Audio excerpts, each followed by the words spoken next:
Hollywood has always loved spectacle, but this year, at an event meant to honor art, culture, and human creativity, the only thing anyone could talk about was skin.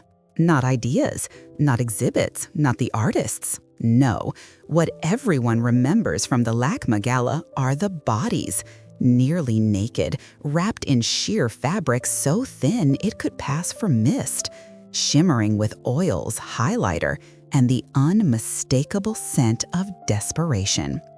Kristen Wiig walked in dressed like she had finally escaped the awkward SNL girl prison and was determined to show the world she now owns a different body.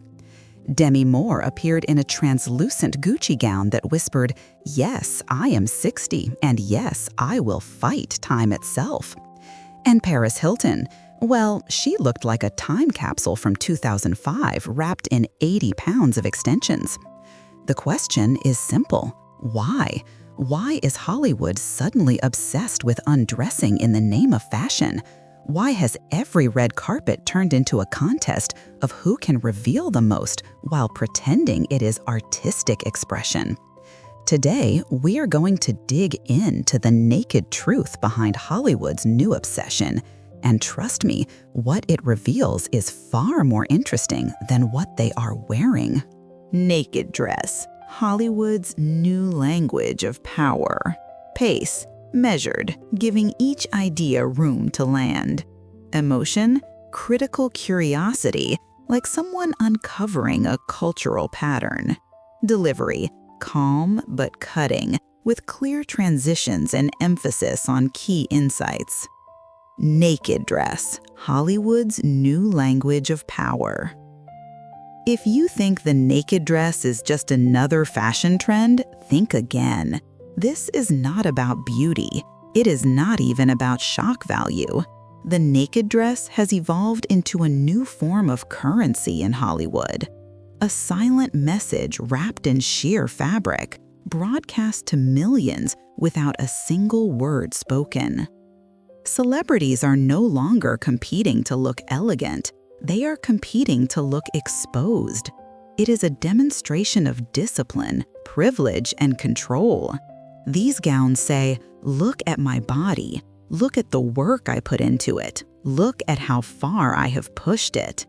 And in a world where visibility equals power, the naked dress becomes the loudest megaphone in the room.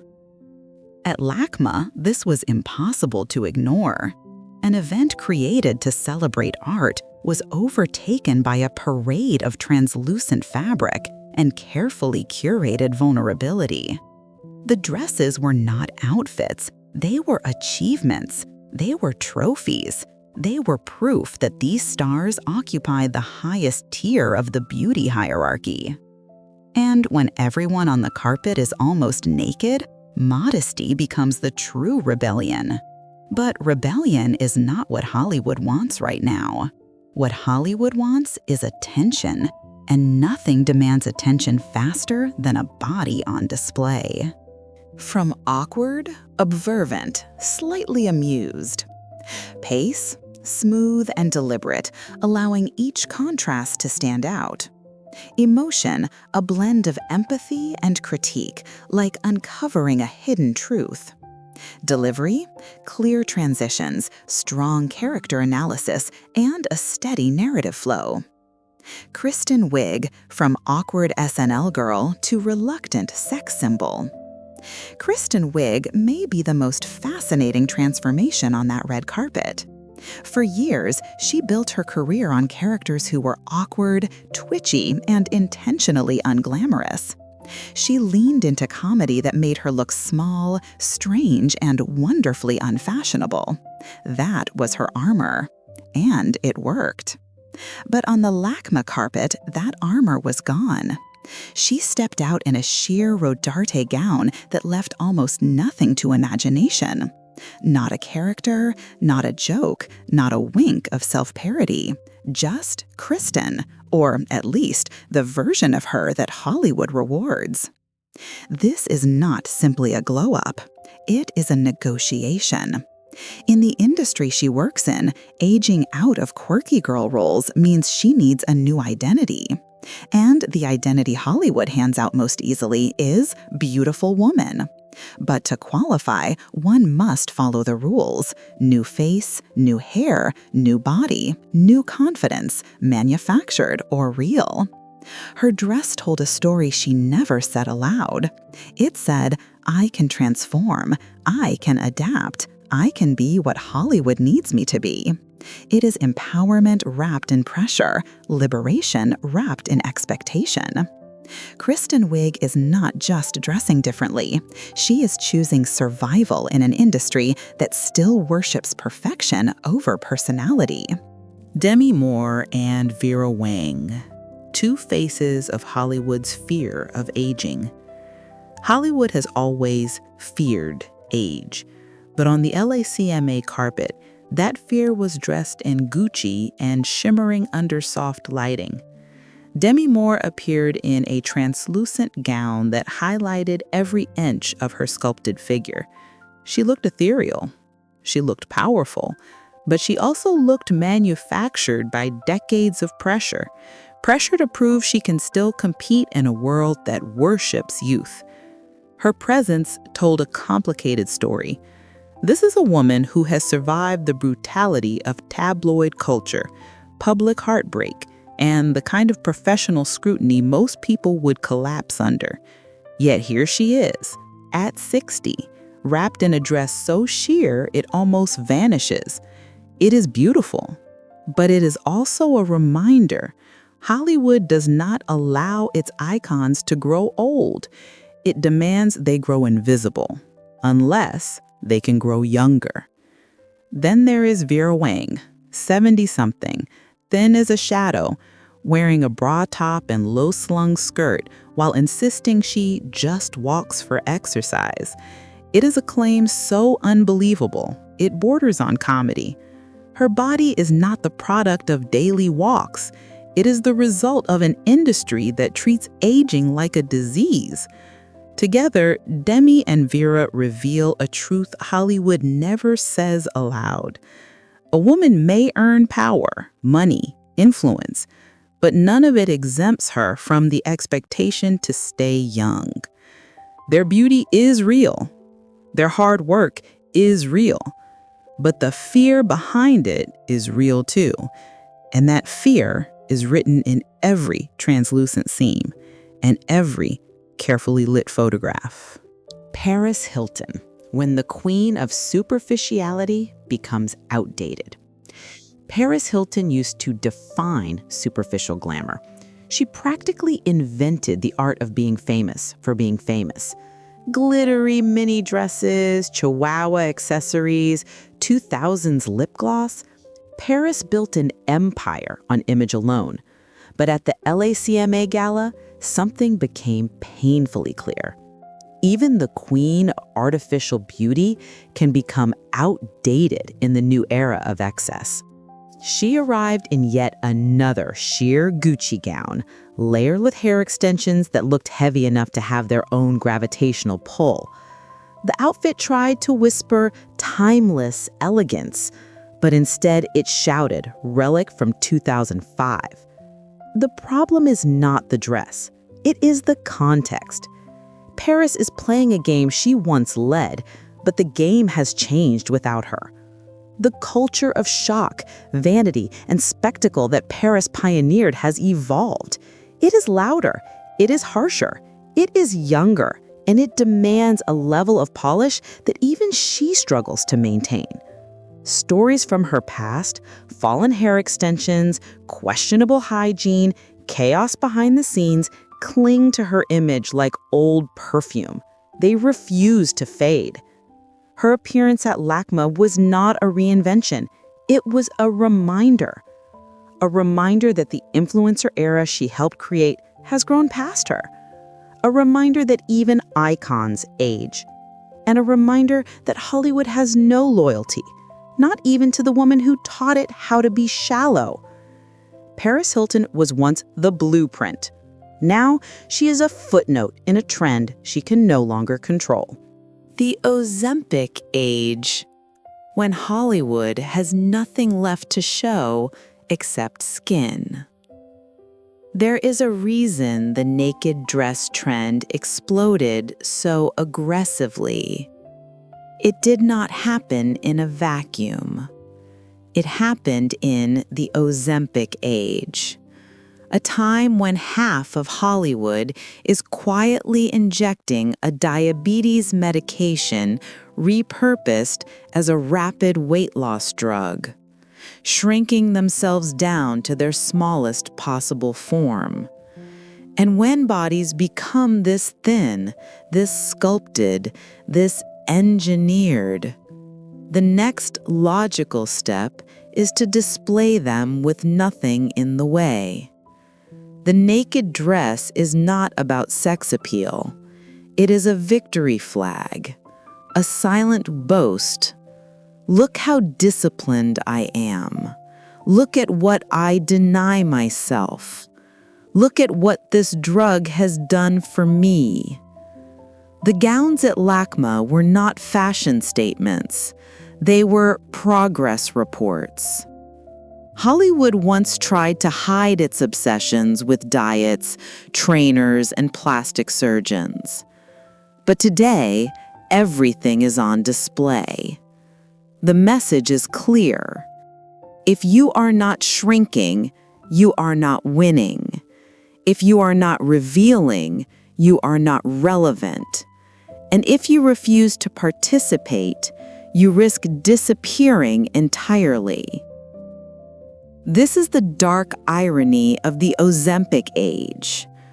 Celebrities are starving themselves to prove they are still valuable, and the naked dress becomes the proof of purchase. It says, I have mastered my body. I am still worthy of attention. But beneath the sequins and the sheen, there is a hollow center, a sense that Hollywood has run out of stories to tell.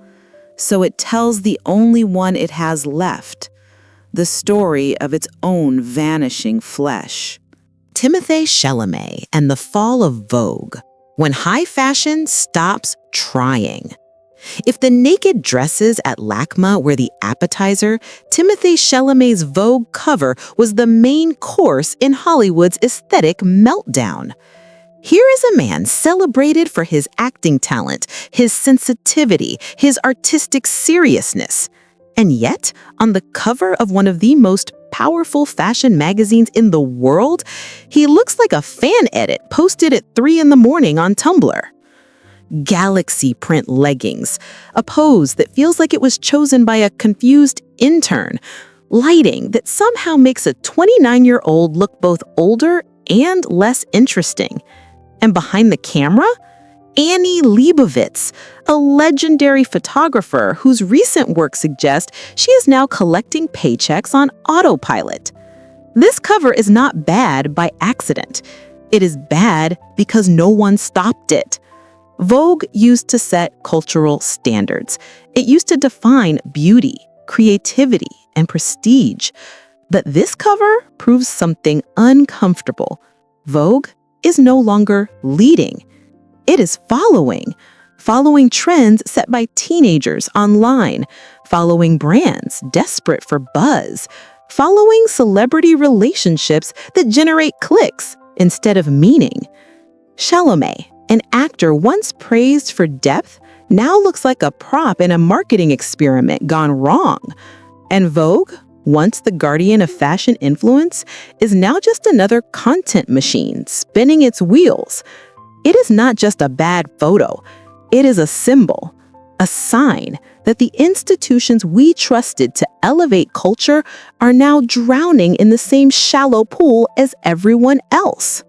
LACMA, when art is silenced by the noise of vanity. LACMA was never meant to look like this. It was built as a sanctuary for art, a place where creativity takes center stage. But on the night of the gala, the art might as well have been pushed off the walls. All eyes were on skin, shimmer, and the choreography of bodies that refused to be covered. The irony was impossible to ignore. Guests arrived in gowns worth $500,000, yet the most visible part of every outfit was the person's body underneath. Even the furniture was not safe. The chairs, covered in body makeup and oil, looked like they needed their own hazmat team. The museum became a showroom for exposed flesh rather than artistic expression. But this is not just about one event. LACMA has become a symbol of a cultural shift, a shift where spectacle overpowers substance, where celebrities no longer honor the art, they overshadow it, and where institutions designed to protect creativity now rely on star power to stay relevant. The truth is simple. Hollywood's obsession with attention has grown so loud that it drowns out everything else, even the art it claims to celebrate.